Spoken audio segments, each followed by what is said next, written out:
Warning: our YouTube channel and its videos may contain scenes, language, and content that may not be appropriate for all audiences. These videos include surveillance footage, undercover pursuit of suspects, actual police and rescue operations, and fearless confrontations. If you do not approve of the content, please do not watch our videos. If you wish to continue, we strongly advise that you proceed with caution. Viewers' discretion is advised.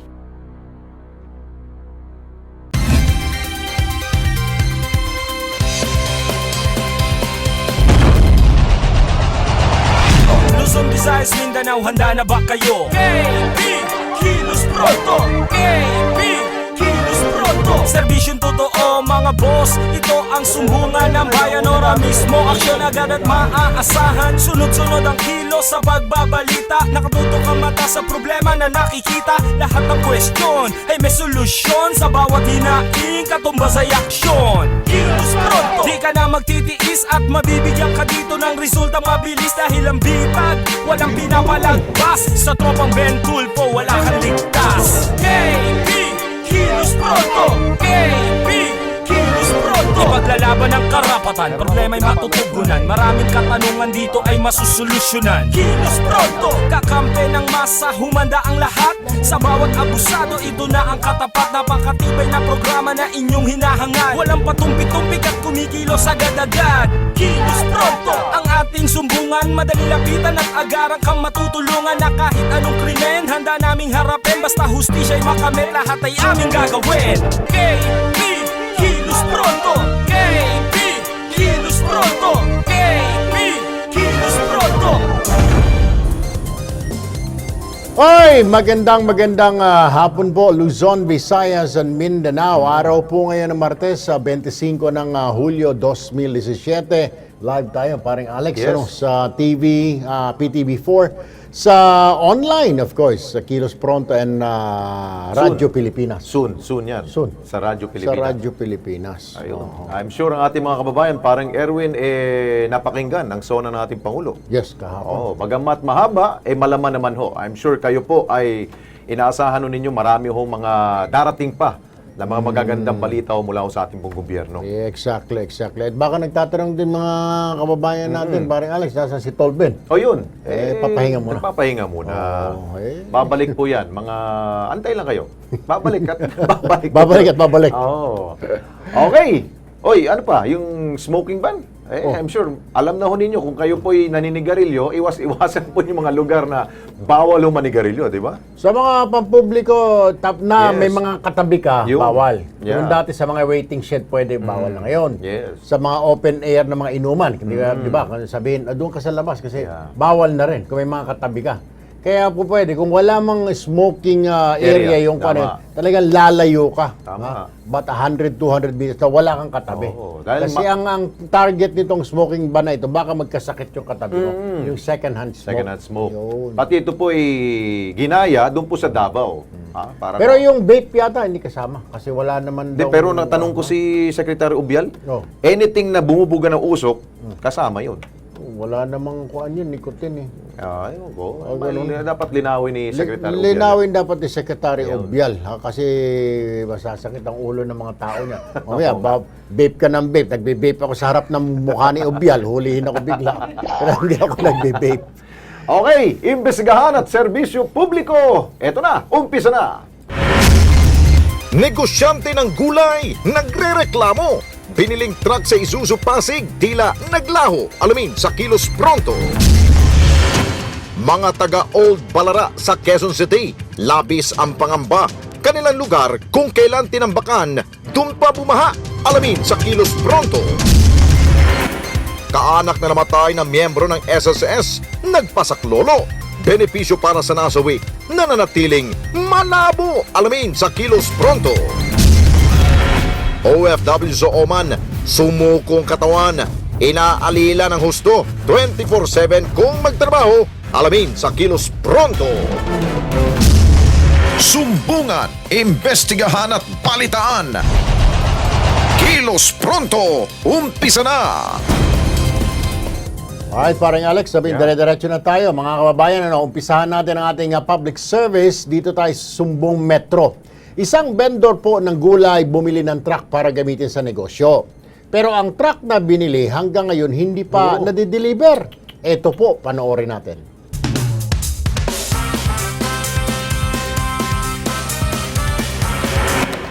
Ikawalo ng Marso, bumili ng truck si Teodora Castillo upang magamit sa kanyang negosyo. Isang sales agent ng Isuzu sa E. Rodriguez, Pasig City na nakilalang si Mitch Tuyo ang masigasig na umasikaso raw sa kanya upang ayusin ang papeles ng mangyaring bilihan.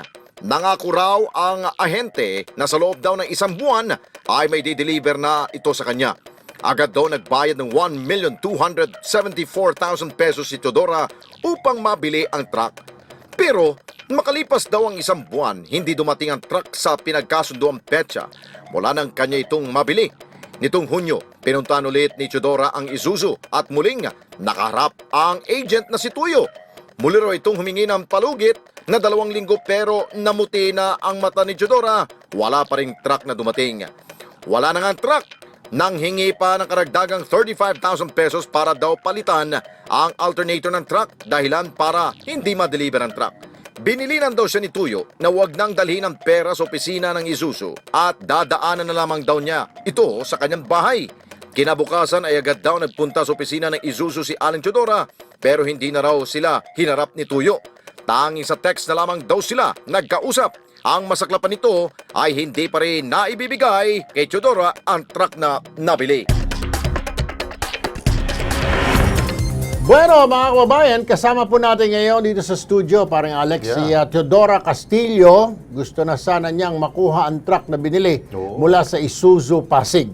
Magandang hapon po, Ma'am Teodora. Magandang hapon po, sir. So, bilisan lang natin, fast forward ng konti tayo, nagbayad ka, wala pa yung truck, so sabi, intay ka lang muna 1 buwan, tama? Pinakamatagal daw po 30 days. 30 days, okay. Alright, dumating ang 30 days, anong nangyari? Pinuntahan po namin, ang sabi po nila, yung 30 to 45 days. Pero bago po yun, Nadagdagan naman, 15 days pa, 45. pero bago po yun, tumawag po sila, nangihingi po sila ng 35,000 para daw po sa may papalitan. Ha? Papalitan? Ano papalitan? Kabago-bago may papalitan. Nung pinapunta ko po yung pamangkin ko, dahil hindi po ako makapunta, hindi ko po alam yung mga pyesa-pyesa sa motor, hindi po nila, sabi po nila, yung daw 35,000, hindi daw po papalitan, kundi i-upgrade. May upgrade pa. Okay. So, pumayag naman kayo. Hindi nga po. Simula po nung hindi binigay yung 35,000, hindi na po inatsikaso. Ayun. Alright. Hindi na kayo hinarap ng manager, puro mga tao na lang, mga sales agent. Hindi na po, sir. Saang Isuzu ito para maiwasan ng mga kababayan natin bumili? Baka ma-dengue sila, kagaya nyo. Sa Ugong, sir. Ugong Pasig. Yung Isuzu. Doon sa may E. Rodriguez po ito, no? Yes, Junior. sir. Alright. Nakipag-ugnayan po ang Kilos Pronto sa tanggapan ng Isuzu E. Rodriguez Jr. sa Pasig. Nakausap namin si Christine Salazar, ang sales manager ng Isuzu Pasig. Ayon sa kanya, sa katapusan ng buwan ay maibibigay na ang unit ni Aling Teodora. Sana nga, Panginoon ko, Lord. Kawawa naman. Madalas yung pangako na yan. Diyos ko po, kinash pa ng Ali, ha? Oo. Para ma-deliver, wala pa naman. Anyway, para matulungan naman si Ma'am Teodora sa kanyang problema, makakausap natin si Lilian Salonga, ang Assistant Director for Consumer Protection and Advocacy ng Department of Trade and Industry. Magandang hapon po, Director Salonga. Magandang hapon po. Magandang hapon din kay Ms. Teodora. Opo. Ma'am, narinig niyo po siguro yung kanyang kwento, nagbayad siya ng buo, 1.2 something million para sa isang truck, para sa gulay. Sabi ni Isuzu, Pasig, 30 days. Bago pa mag 30 days, hindi pala, 30 to 45. Pero magbigay ka muna ng 35,000 dahil meron kaming aayusin, i-upgrade yung bago naming truck. Hindi pumayag si ma'am, kaya, hanggang ngayon, awa ng Panginoon Diyos, hindi pa nabibigay yung truck. Paano ito, Direktora?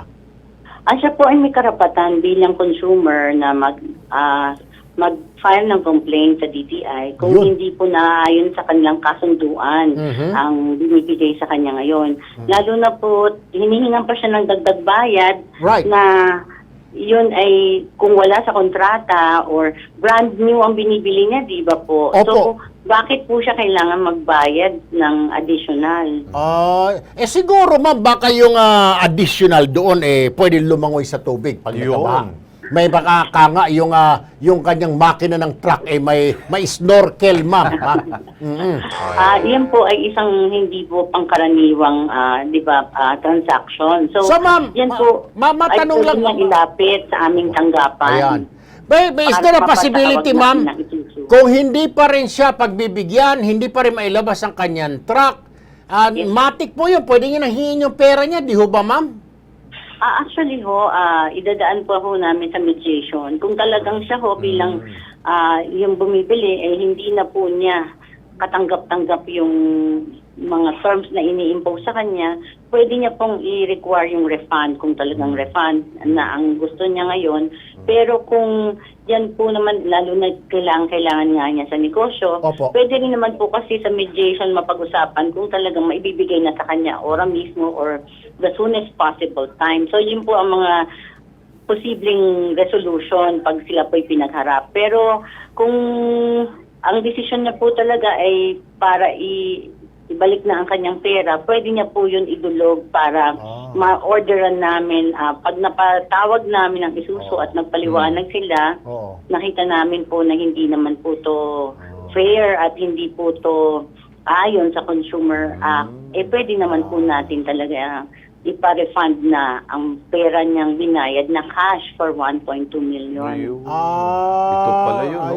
Ito dahilan. Anong dahilan? Ito daw, yung 35,000 daw. Ito mama, makinig po kayo mama, ma'am director. Yun daw, 35,000 na bayad daw ho, sa bahay daw ng complainant gustong kunin ng sales agent. Kita mo yan? So, ibig sabihin, parang, alam mo yung, parang Erwin? Padulas. Padulas? Ay siguro, Naman po yan. siguro nakalimutan si manager ng yung commission ni manager. Yun. Yung agent may commission, si manager wala. Nagalit si manager, hinold ngayon. So ma'am, isa pa ma'am. Yes. Okay. Yes po. Kung laging ganito lagi, meron na namang complainant, kayo po ba may kakayahan ipasara na lang ang mga hinayupak na ito? Actually ho, depende sa violation. Kung nakitahan namin talaga sila ng deceptive acts, ng Deceptive Sales Act, yan po ay violation sa Consumer Act. May karapatan po, may katapat na Parusa. penalty para sa kanilang malpractices kung talaga pong sila ay may violation. So, kaya po, of course, we also have to get their side. Pero, obviously po na ang pagbabayad, pagre-require ng additional bayad, kung sila po ay may kontrata na dun sa pag-purchase niya sa 1.2, hindi po nararapat para hingan pa sila ng karagdagan bayad. Siguro, paring Ben. Director, pwede ba hong kayo na yung mamagitan ho dito? Kayo na Yes. ba yung tumawag dito sa Isuzu Kaya nga, E. pangako Rodriguez? daw. Oo. Ngayong katapusan, naurong na naman. Nako. Katapusan ho at end of July. Oo, Intindihan ko rin po na kailangan niya yan sa negosyo. Kaya nga Yes. po, dapat Siyempre. makuha niya the soonest Nabulok na ho yung gulay na kanyang kakargahin ho Wala sana, na, ma'am. wala na. Nasayang na, nag-arkila na lang si ma'am ng mga pampasaherong jeep. Ayun, no? Opo, pwede po namin yan papuntahan. Kaya lang po, kailangan ko lang po makuha ang detalye ng resibo man lang, evidence yun. or proof Sige. na meron po siya talagang binayaran at meron po silang kasunduan na i-deliver sa Alright. kanya. Tapos po, kahit email lang po, hindi na po siya kailangan pumunta sa aming tanggapan Okay. para po ma-actionan namin. Unang-una Yun. po ang ibigay niya ay ang kanyang pangalan at contact details. Pangalawa po, ang narration ng anong mga pangyayari, kung Opo. kailan siya hiningan ulit, kailan siya nagbayad, Ayun, no. at anong pinangako sa kanya. So may Ang naaamoy pangatlo kayo na... po- Okay, go ahead, ma'am. Yes po, ang pangatlo lang po, yung evidence, of course, your proof ng kanilang kasunduan para po mapatawag namin kaagad ang isuso at ito po ay nare-resolve namin within 10 days. Yan po ang aming mediation proceeding. Alam mo, ma'am, may naamoy na kalokohan dito, ma'am. Naamoy ako panluloko, ma'am. Ha? Hindi malayo po, hindi po malayo. Sige, Kung ma'am, kanyang ganun po ang gagawin namin. Ko-coordinate po kami. Tutulungan po namin si Ma'am Teodora. Yes Ano po? po, opo. Para makaget na makuha niya yung kanya. Ma'am, ano bang gusto niyo? I-refund niyo na lang o makuha niyo pa rin yung truck niyo? Iripa na lang po, sir. I-refund. Ayun po ang gusto ni Ma'am Teodora. Ma'am, so pwede po yung i-refund na lang. Opo, ipadala lang niya po ang reklamo, ang hinihingi ko pong dokumento ng evidence of yung OR, yung Okay. binayaran niya. Sige po. Kahit po email nilang sa FTEB Apo. mediation Apo. at dti.gov.ph. Yun lang po, para hindi Sige na po siya mahirapan pumunta Okay. or i-text ko po sa inyo kung Apo. gusto niyo yung buong Sige po, ma'am. detalye Kung- nung contact details. Pero yan po ang kanyang gagawin lang, mag-email lang. Apo, kukunin Yung po mga ng sinabi kong dokumento. kukunin po ng staff namin ang detalye na yan. Maraming Yes, salamat yes, po, sir. Direktora Salonga, Ma'am Teodora. Gano'n na lang po, ano po? Re-refund na lang siguro. Akala siguro ng mga tiga-isuso. Hindi tuyo ang ikakarga dyan. Meats tuyo. Ha? Tuyo talaga. Tuyo, pilitin tuyo yung ang meats pabilin tuyo. niyo. Meats tuyo, ma'am. Hindi tuyo ang ikakarga dyan. Gulay. Oo. Kung tuyo, pwede lang sa tricycle yan. Pwede na sa habal-habal. Gulay, ma'am, sakong-sakong mga kamatis, repolyo. Kaya, well, at panawagan ko na rin siguro, mga kababayan, kung mapadaan kayo, gusto niyo bumili ng truck dyan sa Isuzu dyan sa Pasig, iwas doon na lang muna kayo tumingin sa kaliwa. Ha? Oo. Kasi baka matulad kay Ma'am Teodora, pipila kayo dito sa Kilos Pronto. Bagay, welcome naman lahat ng mga complainant. Pero paring Ben, meron akong kilala na dealer ng Isuzu. May Aha. mabait Meron ba? Oo, yung Gen Cars. Gen Cars. Oo, Ay, oo. kilala ko yan si kasi Edgar nga, Cabangon. Noon pa yan. Oo. Noon pa yan, Gen Doon ho Cars kayo. na yan. Doon kayo pumunta. kayo pumunta. Yan. Huwag yung kung saang Yan. impyerno, Isuzu, o kung ba dyan, Lucifer, ganito. Yan. Huwag ka na dyan. Kasi Yun. problema yung Isuzu na yan dyan sa Pasig. Nako. Bueno, diretso na tayo. Sige, dito tayo. Sa good news naman po tayo, mga ka-KP, parang Erwin. Isang kababayan po nating OFW na tuloy po ang kanya pong pag-alis. Ang dahilan, eto po panurin natin.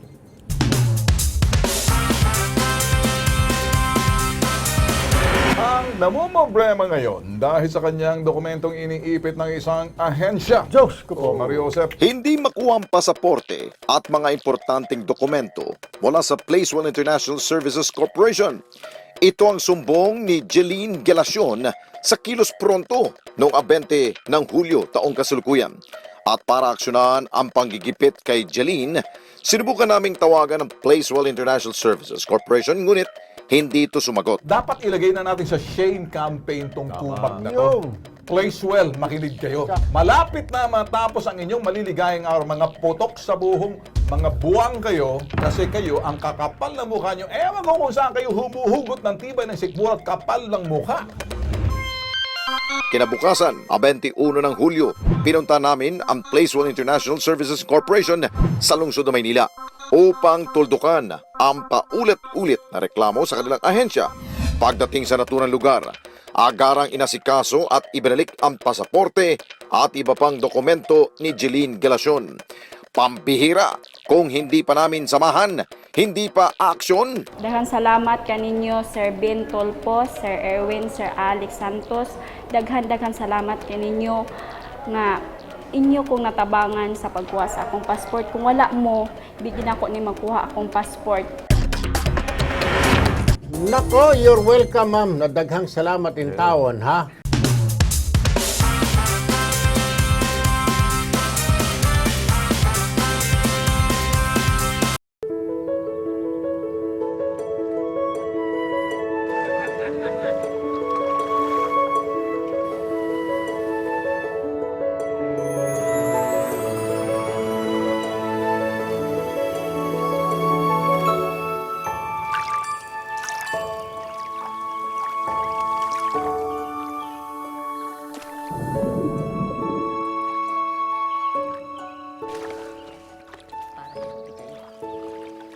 The fish are eating. So should you, anak.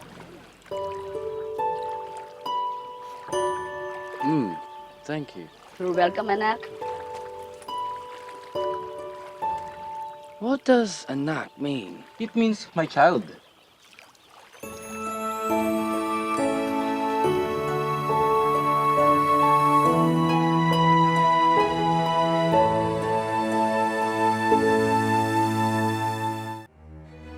Lancer Asuncion alias Makot, 25 anyos at may kapansanan sa pag-iisip. Ipagbigay alam kina Kenneth Asuncion at Joey Asuncion sa numerong 0936-421-3479.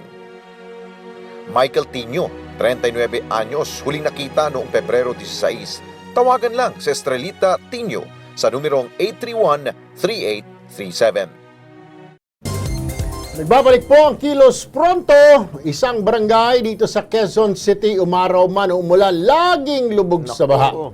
Kaya naman sinilip ng Kilos Pronto team kung ano talaga ang reklamo ng mga taga Don Francisco Street, Old Balara, QC. Eto, panoorin po natin.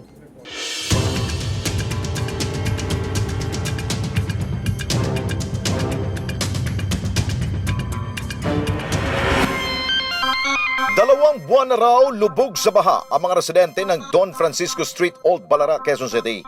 Umaraw man o umulan, akala mo ilog ang kanilang lugar. Nagsimula raw ang problemang ito nang matambakan ng lupa ang drainage sa kanilang lugar. Nangangamba mga residente sa peligro na maaring maidulot ito lalo na sa mga bata.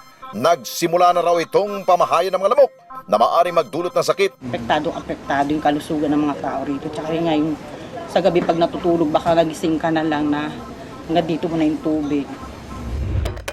Sa mga opisyal na lokal na pamahalaan ng Quezon City, huwag na nating antayin pa na lalo pang lumalim ang problemang ito. Kilos Prontong aksyon na! At para matugunan ang reklamo ng mga taga-barangay San Francisco, Old Balara, QC, makakausap natin si City Administrator Aldrin Cunha. Magandang hapon po, Administrator Cunha, sir.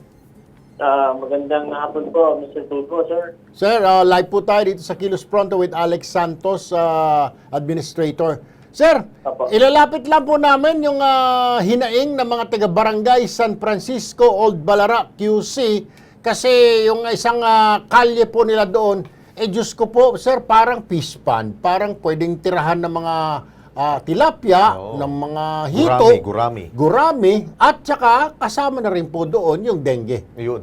Opo.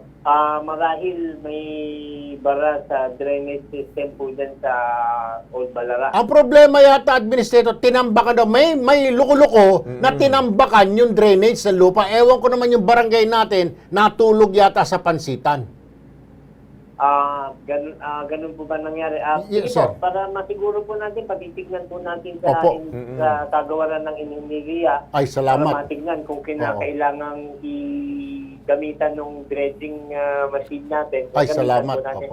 Opo. Kasi minsan, nagiging problema ng ating drainage system, yung walang Basura. tumanggap pagtatapon ng basura. Iyon. Kaya sila rin po ang nagpeperwiso. Ngayon, pagka medyo nagiging pispan yung kanilang kalye, Takbo sa gobyerno. Hindi na napeperwiso. Tapos, may kasalanan ng pamahalaan. ang gobyerno iturong sasabihin, iba ang napakabagal. Oo. Opo. Anyway, Sige sir. po, patitignan po natin yan. Opo, San opo, Francisco, opo. Old Balara. Opo, sa Barangay San Francisco, Old Balara, QC, Administrator. Sir, parang nahilo ako doon. Naghalo yung dalawang barangay doon, sir. Barangay San Francisco, ano yun? Yung Old Balara, barangay rin po yun. Barangay din yung Old Balara eh. Ano ba talaga? Magkadikit. Magkadikit ba ito? Magdikit po yun kasi ang barangay San Francisco del Monte nasa Hindi, ano pala to? Don San Francisco, Old Balara. Don San Francisco, sir. Yun. Don San Francisco, Tama. Old Balara. San Francisco, opo. Ayun. Malamang yan yung pangalan ng lansangan, Don San Francisco. Opo, yun sir. Barangay Old Balara. Nako sir, Sige po. anyway, wala pa man. Maraming salamat. Alam ko po, pag inilapit po namin sa pamahalaan ng QC, lagi pong na-actionan ng aming mga hinaing. Opo, takot lang namin sa complaint sa 8888. Salamat po, Administrator Aldrin Cunha, sir. Maraming salamat Thank po. you po, thank you. Yung mga taga-kababayan natin dyan sa Old Balara, ayun, narinig na ninyo. Bukas to bukas, papasili po yan. Kung naglagay kayo ng mga similya dyan, ng mga talakitok, hito, at saka... Busog na busog yun. Busog na busog. Kunin nyo na kasi bukas mawawala na ng tubig yan. Anihin na ninyo yung mga talakitok, tilapia. At saka yung dengue na rin, kunin nyo na rin. Pati para hindi maging number 1 na naman ang QC sa dengue, number of cases dyan. Abay, kailangan na yun linisin mo yan. Gusto mo, may kalaban ka, doon tapo mo sa kanal ng kalaban mo. Okay, dito naman tayo mga ka-KP. Kilala ang probinsyang ito sa mga pagkaing maanghang. Yun! At ang mga dinarayo pong Mayon Volcano. Aha. Pero marami pa raw may pagmamalaki ang probinsya ng Albay. Napuntan nyo na ito? Hindi pa? Ito, panoorin natin. Last Sunday on iTravel Pinas, we explored Bicol's perfect destination, Albay. Albay's main attraction and biggest trophy is the majestic Mount Mayon. Isa itong active volcano na binansagang natural park sa ilalim ng Presidential Proclamation No. 413 taong 2000. When you first hear the word Albay, talagang associated dyan ang Mayon Volcano. Yan ang icon kasi ng lugar na to, ang Albay.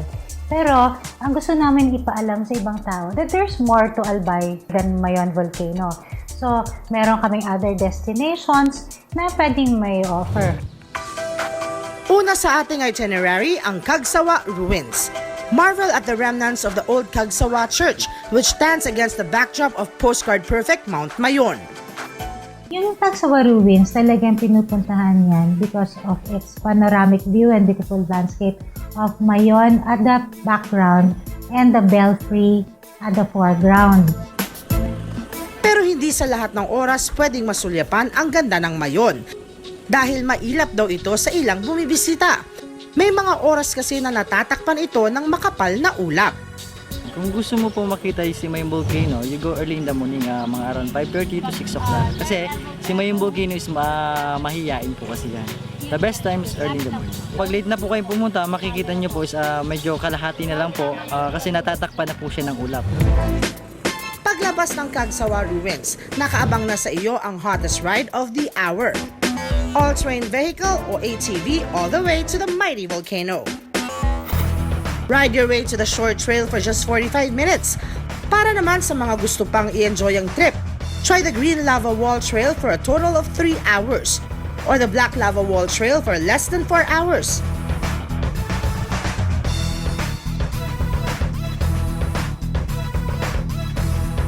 Maneuver around rocky areas. Go against the tides and try skirting large boulders as you go around the lahar-covered trail. Lahat ng yan habang tanaw ang inyong goal sa dulo, ang Mount Mayon. It's been a lot of different scenery to look at. We've had water to go over. We've had people in the streets to get to see. It's been a great experience. After enjoying an intense ATV ride in Mayon, time to hit the streets for another Bicolano treat. Kilala ang Kamalig Albay dahil sa native Oragon delicacy na pinangat.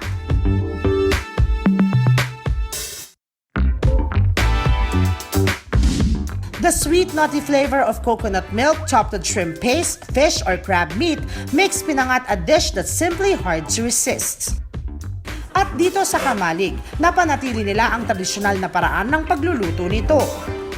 Traditional in terms of ingredients sa process. Kasi hindi po through innovation ng mga ingredients na kailangan ilagay. So, yung luya, pinakaunang sakap luya, bawang, tsaka walang sibuyas, walang na ibang ingredients.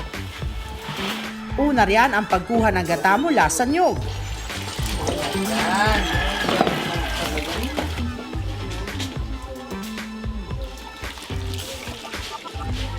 Pinipiga doon yung ang tawag ko doon sa is wooden plank. Iniipit yung kinudkod na nyog, tapos kumbaga ina-extract ang gata. Yun ang proseso. Pagkatapos ay titimplahan na ang gata sa isang malaking planggana. Nilalagyan ito ng paminta, asin at shrimp paste, saka hinahalo. Using the taro leaves as wrapper, place the shredded taro leaves inside, then add pork meat. Sunod ay ibuhos ang tinimplahang gata, saka itali gamit ang dahon ng niyog. Ihanda ang kawa at lagyan ng dahon ng niyog ang base nito. Saka ilagay ang pinangat at pakuluan ito sa gata. Pagkatapos na 2 oras, ready to serve na ang sikat na pinangat ng Kamalig.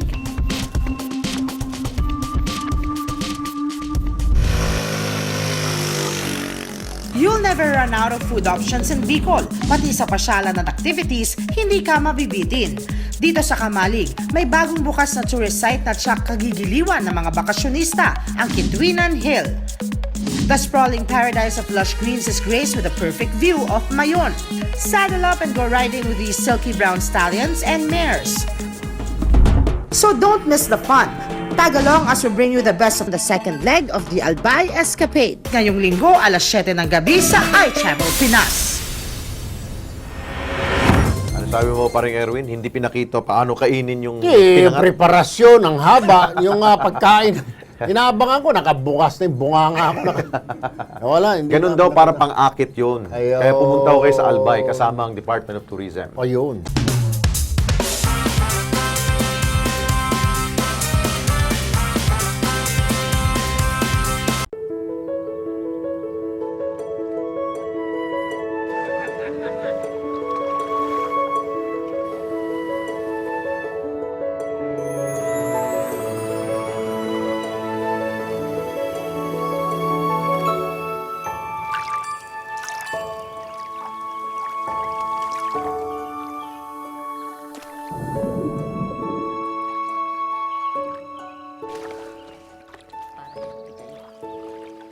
The fish are eating. So should you, anak.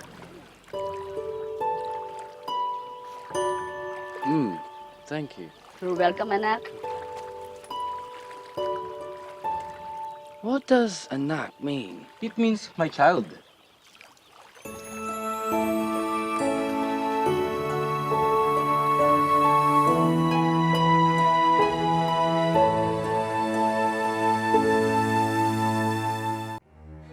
Tatay Carlito Horilla, huling nakita mga alas 7 hanggang alas 8 ng umaga sa Farmers Market. Nakadamit na aqua blue, polo shirt at maong pants at rubber shoes na puti.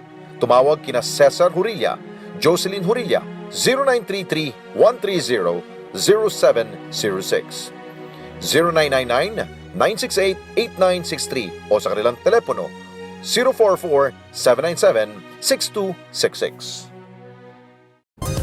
Okay, nagbabalik po ang Kilos Pronto. Ito paring Erwin, mga kakipi. Kasama ho natin ngayon si Rodolfo Vicente. Siya po'y humihingi po ng ayuda sa Kilos Pronto para ho makuha ho ng death claim po ng kanya pong namatay na kapatid. 1 taon na raw pong inaayos si Rodolfo ang mga papeles na kailangan po ng SSS upang ma-release na ang death claim ng kanya pong kapatid. June 7 ngayong taon, abay sinabihan daw ho siya na for release na daw ho yung cheque. Pero nang pumunta ho siya sa SSS office, matapos ang abisong ito, bigla siyang sinabihan na pinoproseso para ulit ang kanyang request. Kaya tanungin ho natin si Mang Rodolfo. Mang Rodolfo, ano ba daw ho, may kulang ba ho sa papeles o ano bang hong rason ng SSS bakit po umabot na 1 taon po yun? Mahigit pa po sir na 1 taon. Oho. Nung pong November 7, nasa ko na raw po yung papel. November 7 last year po to? Opo. Okay. Anong sabi ho sa inyo? Na-complete na po yung papel. Okay. Tinanong ko po si Ma'am De La Cruz kung Sino si Ma'am De La Sino Cruz? si Ma'am De La Saan siya nakadestino? Sa SS Malolos po. Ayun, sa Bulacan una ho kayo pumunta? Opo. Hindi ho dito sa main? Hindi po. Doon mismo sa SS. So doon siya nag-file? Sa Doon ako Malolos. nag-file sa Malolos. Okay. Yun. Tapos? Tapos, ang sabi po sa akin, 1 month and a half nung November 7. Oho. Dapat po babalik ako in December 23. Hindi po ako bumalik dahil po baka Christmas party. Oho. Bumalik po Baka ako nung... busy sila. Opo. Bumalik po ako nung January 3. Oo. Pinakuha po ako ng powers of attorney. SPA. Opo. Tapos po, nung sumunod na linggo bumalik ako, mapakaraming papila naman po. Dami na namang mga requirements. Opo. Okay, sandali po, Mang Rodolfo ha. Kausapin na ho natin ang Media Affairs Department Head ng Social Security Officer po o yung SSS. Walang iba kundi si Ma'am Cecil Mercado. Ma'am Cecil, magandang hapon po sa inyo. Yes, magandang hapon po sa inyo, Sir Ben. At syempre po sa ating pong panauhin, si Mang Rodolfo. Opo, si Ma'am Cecil. Opo, si Alex Santos po to, kasama ko po si Erwin Tulfo. Yes po. Okay. Ayan po, magandang hapon po. Okay, Ma'am Cecil, ano pwede ho natin tulong dito kay Mang Rodolfo ho? Dahil 1 taon na ho niyang inaantay yung death claim po ng kanyang kapatid. Paano ho yun, Ma'am? Opo, ito po ba yung kay Felicissimo de Arce? Opo. Yes, Ma'am. Apo. So, ganito po, no, amin pong kino-ordinate ito sa ating branch po sa Malolos. Apo. At eventually po, meron po kasi pang hinihingi na papeles na hindi pa po siya nag-comply. Yung Senomar po. Ano po yun, ma'am? Certificate of no marriage po ng ating member. Kasi ganun nga po, sa ating pong funeral benefit, tayo po ay nagbabayad kahit sino man po yung gumastos sa pagpapalibing po ng ating miyembro. So wala naman pong kaso dun at na-settle na po. Kaya lang ito pong death benefit, ito po yung ating tinatawag na benepisyo na binibigay po doon sa namayapang legal na benepisyaryo ng ating member. So gusto lang po talaga nating ma-establish sa SSS kung sino po yung rightful beneficiary. Sa ngayon po kasi, ang talagang kinakailangan po at ito po ang ating naging pag-uusap with our branch po sa Malolos ay yung Certificate of No Marriage Of no marriage. po. So, ibig sabihin, So, ayun pa ho ang hindi pa na-comply. So, kung maari po sana ang ang mangyari po, assist po natin kung si Mang Rodolfo, ito. no? At puntahan po yung ating branch head, si Mr. Francisco Paquito Lescano, para eventually siya po ay ma-assist para ma-process na po itong kanyang application. Kasi nga po, meron po sinubmit na joint affidavit nga po na hiningi po din ng SSS sa kanya po. Kaya lang talagang kailangan po itong Certificate of No Marriage. so yun na lang po ang kulang, ma'am. Yun na po yung Yan kulang. po. Okay, may tanong po Yan na si lang Erwin ang po. kulang. Miss Apo, yun na lang Cecil, po Miss kulang. Cecil, si Erwin to ano? Apo, Sir okay. Erwin. Ma'am, ganito na lamang. Kasi kawawa naman ho, ano po. Oo. Na I understand, may kulang po na dokumento. Pero, ang sabi kasi ni Mang Rodolfo dito, on November 7 last year, he was told na okay na ang lahat. Bumalik ka after 1 month and a half at okay na. Yun po ang sabi sa kanya. He wasn't informed na kailangan ng Senomar, kung ano man niyang papel dyan, kung ano man this and that. Ang gusto lang po natin mamalinawan, kasi naman po, namamasahe din po itong mga tao, ma'am. Ano po? Baka pwede nating sabihan, bigyan ng block of instruction ng mga branches natin na ganito. Huwag kayo magsasalita na okay na ang lahat na hindi pa naman okay. Make sure when you open your mouths, everything is in order and ready to go. Mali po kasi, sabi po ni Mang Rodolfo kanina, sinabihan siya nung doon sa opisina sa Malolos, okay na lahat. Ready na. Ready na ang lahat. Bumalik ka after 1 month and a half. Bibigyan namin ng cheque. Pagbalik niya, hey, kulang ka pa pala ng papel na Senomar. Oo, You sa see ganito pong bagay, Sir Erwin, talagang kami po ay humihingi ng dispensa kay Mang Rodolfo.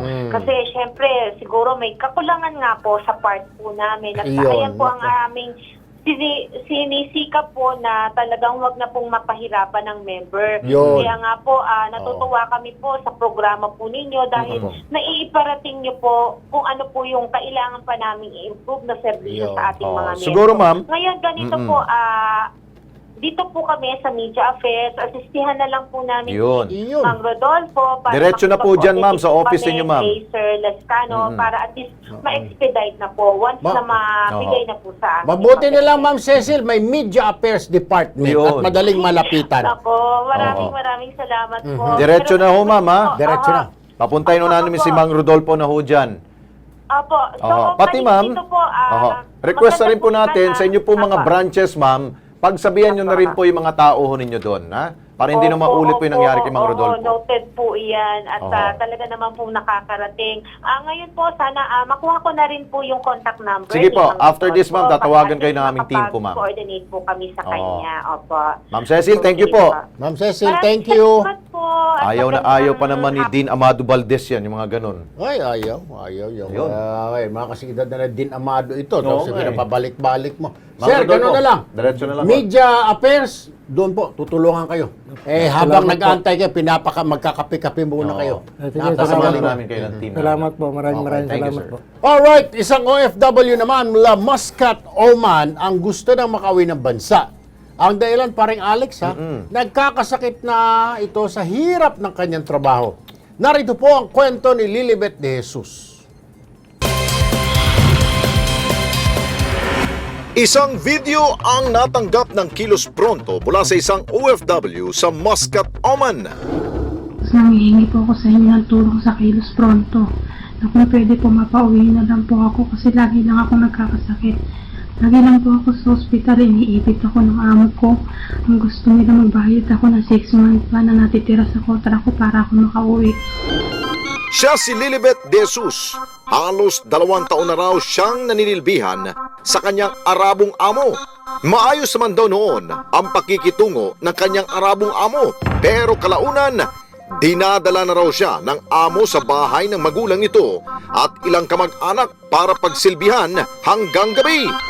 Ang resulta, bugbog sirado ang katawan ni Lilibet na naging dahilan ng kanyang pagkakasakit. Madalas pa nga raw siyang ma-confine sa ospital dahil sa pagod. Ang masaklap, hindi man lamang daw sinasagot ng kanyang amo ang gastusin at hospital bills niya. Kaya ang siste, napupunta lamang sa pagpapagamot ang kanyang sweldo. Dahil dito, gusto na lamang daw umuwi ng Pilipinas ni Lilibet. Parang awa niyo na po nang mapauwi niyo po sana ako sa lalong madaling panahon. Pinuntahan ng Kilos Pronto team ang Monserra Agency upang hingi ng kanilang panig hinggil sa isyong ito. Narito po ang kanilang panayam. Ngayon ko lang ito nakuha, pero nung July 20 siya. Noon, hindi namin binapabayaan yung tao na hindi mairipat. Bago namin ito na-receive, bago pa yan, wino-workout na namin yung repatriation. Kung ina-workout na ninyo ang repatriation, sinsanay narito na yan, Monserra. Kami pa pinapaikot-ikot nyo ng mga hunghang kayo, ha? Kabisado na namin itong mga pagpapauwi na gano'n, di ba, parang Alex, ha? Ilang taon nang ginagawa, ilang daan na napauwi nila paring Alex at saka Tolben. Huwag nyo na kaming paikot-ikutin pa mga utot nyong blue anyway, ha? Dito, lapit na lang natin siguro kay Ma'am Josephine. Ayaw sumagot eh. Diretso na tayo dito. Diretso na tayo kay Ma'am Josephine Sanchez Tobia, ang welfare officer ng OWA. Magandang hapon po, Ma'am Josie. Naku, bago ng boses ni Ma'am Josie, please try. Oo. Yan naman, ang OWA naman, mabilis naman umaksyon yan eh. Pag na-contact natin si Ma'am Josie, hingin lang sa atin yung contact yung mga information. Yeah. At kaagad natatawagan. Pero itong Monserra, puro kayo kalokohan, ha? Mga hinayupak kayo, ha? Sasabihin nyo hindi pa mairipat, ginagawa nyo ng paraan. Matagal na yung reklamo, oy. Pati kami lulukuhin. Pati kayo, kung ayaw ninyong malagay sa horror list namin, abay, pakatino kayo. Ayusin ninyo. Ito na. Ha?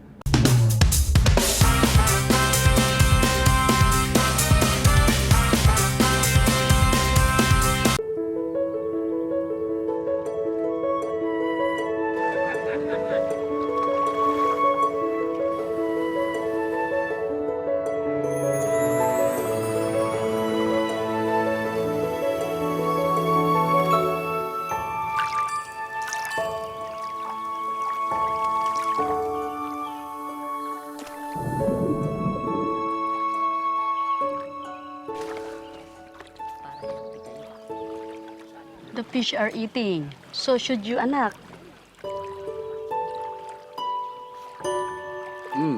Thank you. You're welcome, anak. What does anak mean? It means my child.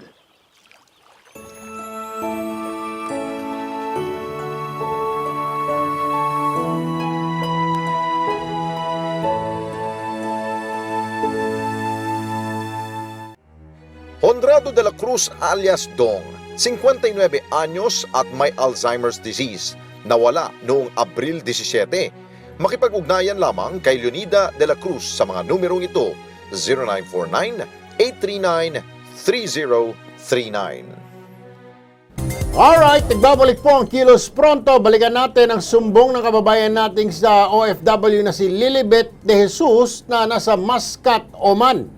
Para sa Kilos Prontong Aksyon, nasa linya si Miss Josephine Tobia, ang welfare officer ng OWA. Magandang hapon po, Ma'am Josephine. Ma'am Josephine, good afternoon. Ma'am? Ayan. Mahina lang. Mahina lang.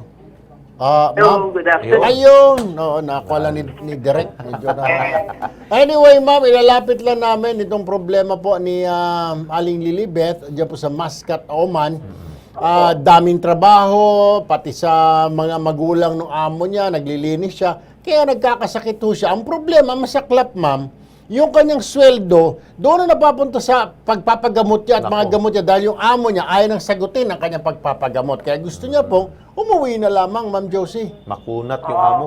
Hindi po tama yun na nagkakasakit siya dahil sa trabaho niya. Okay.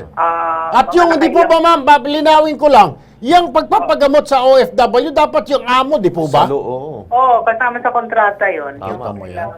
medical expenses pag nagkakasakit habang nagtatrabaho dyan sa amo. Dito nga sa atin, magkasakit yung askal mo na po sa aso, papagamot mo, anak ng baka yung pa kaya. Anyway, Ma'am Josie, so, siguro po mamaya-maya, ma'am, bibigay ho namin yung details po nito, paano makontak si Lilibet po. Kasi yung kanyang agency, ma'am, nagpapalusot pa itong Monsira na ito, ang sinasabi, ginagawa na rin nilang paraan para ma-repatriate. Diyos ko po naman, may higit na 1 buwan na po. Hanggang ngayon, hindi pa na-repatriate. Lip service lang lagi, ma'am. Aha.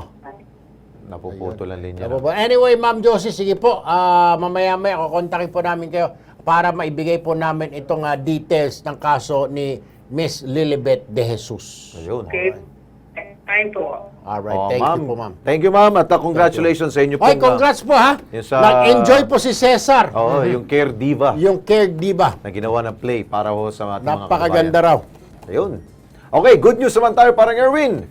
Ang reklamo ho ng isang dating driver ng Sara Rent-A-Car, abay natulukan na ho ng ganun? Kilos Pronto. Kung paano? Panoorin.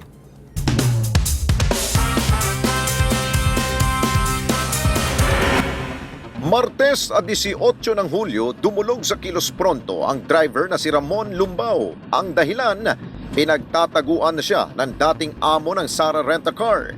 Hindi raw nito ibinigay ang kanyang huling sahod, cash band at ilang benefits mula nang mag-resign siya sa kumpanya. Akala ko bibigay na yung pera ko, sir. Yung pala, binagagawa ko ng resignation letter.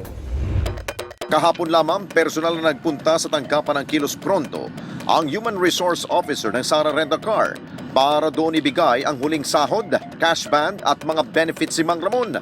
Iniabot na niya ang halagang 7,500 piso. Maraming salamat po sa bumubuo po ng Kilos Pronto, Bitag.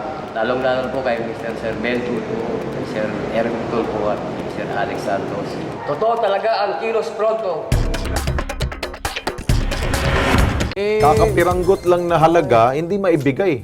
Kailangan pang pumasok ang Kilos Pronto para nila i-release. Kita niyo naman. Akala ko naman 75,000 o maliit lang. 55,000. 75, Jesus Maria Joseph. Kailangan pa mamasahin ng tao rito, ha?